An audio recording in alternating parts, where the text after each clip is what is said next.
Hi there, it's Ron again. I want to make a little video. Hey Zeusy, say hi to everybody. He's awaiting our late dinner as usual. Um, well, I wanted to take a few minutes and talk about something that's been in the news a lot the last few days, and that's Simone Biles. As probably most of you know, Simone Biles, who may quite possibly be the greatest gymnast of all time, she dropped out of the Olympics citing mental health conditions. I call them mental health conditions.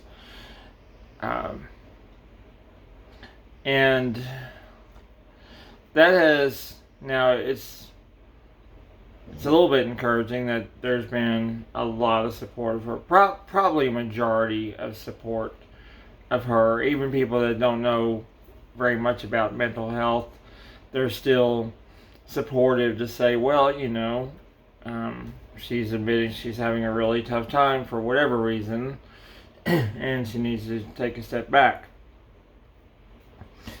There is a extremely loud, aggressive, fearful, and hateful minority who are attacking her. There's one, I won't even mention his name, but there's one podcaster, YouTuber on the conservative side who not only said she's weak, he also called her a sociopath.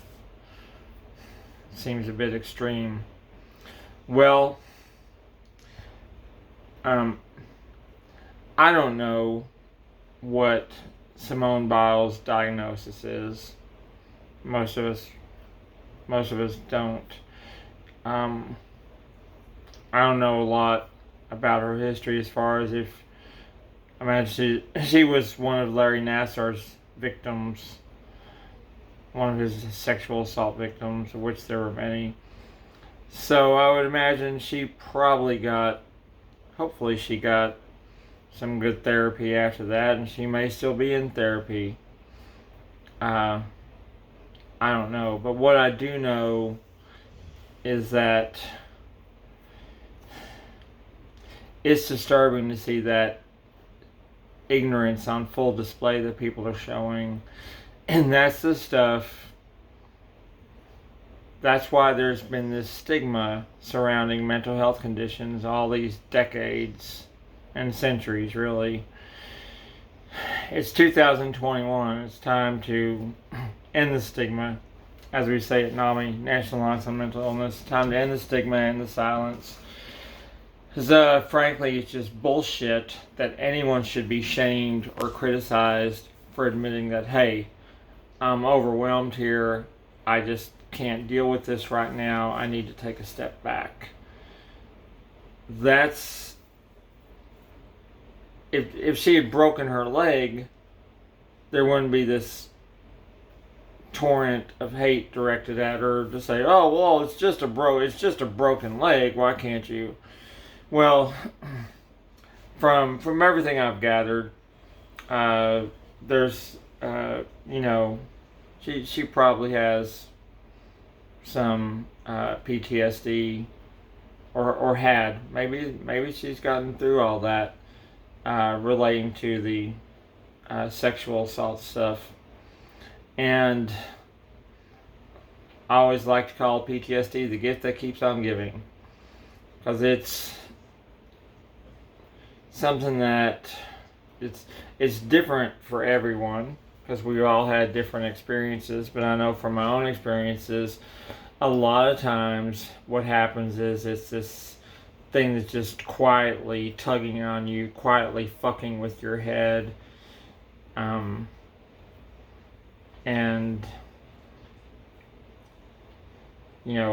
pushing you into that very negative mind space. I don't know how else to explain it. That's one of the things about PTSD. It can be a little bit difficult to explain. But I said I made a similar video last year about Dak Prescott, the Dallas Cowboys quarterback, who came forward about his mental health conditions and the problems in his family with different mental health conditions, and because his family has had some horrible problems with that, and he was criticized for that. That Skip Bayless, notably on ESPN, spewed his pure bullshit about he'll be seen as weak and that they can't look at him as a leader.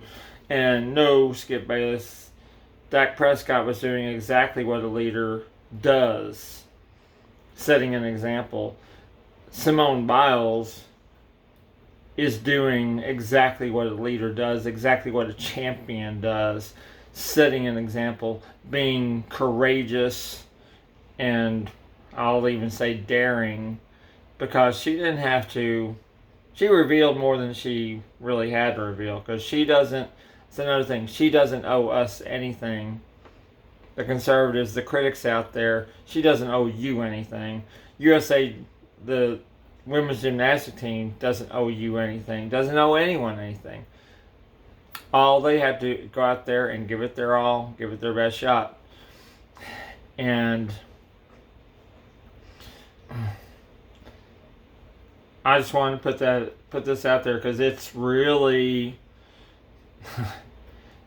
I don't think I can say it's triggering me, but it's really upsetting me.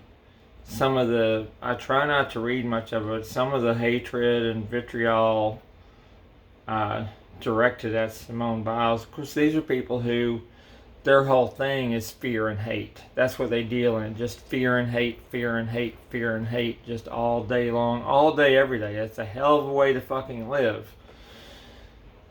So I'll just say it, Simone Biles is a hero, full stop. She is a leader and a champion. She's doing exactly what champions and leaders do. She's showing other people the way. She's very, very publicly, in probably the most public venue you can find, the Olympics.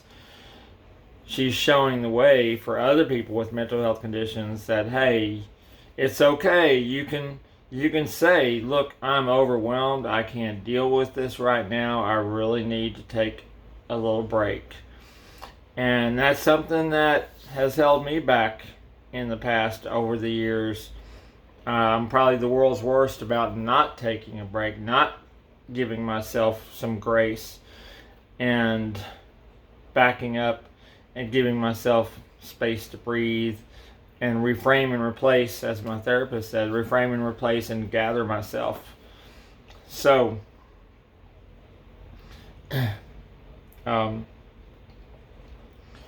I just, I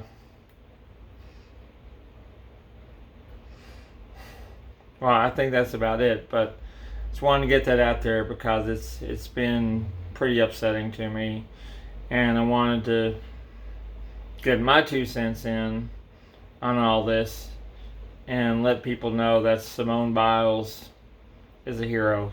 Thank you, Simone Biles, for leading the way, and we need more of that. And I will say this, as I've healed more and more over the last few years, that's in large part because I'm able to give myself more grace, give myself more time to breathe, admit when I just can't handle certain situation and just kind of back off. That's important.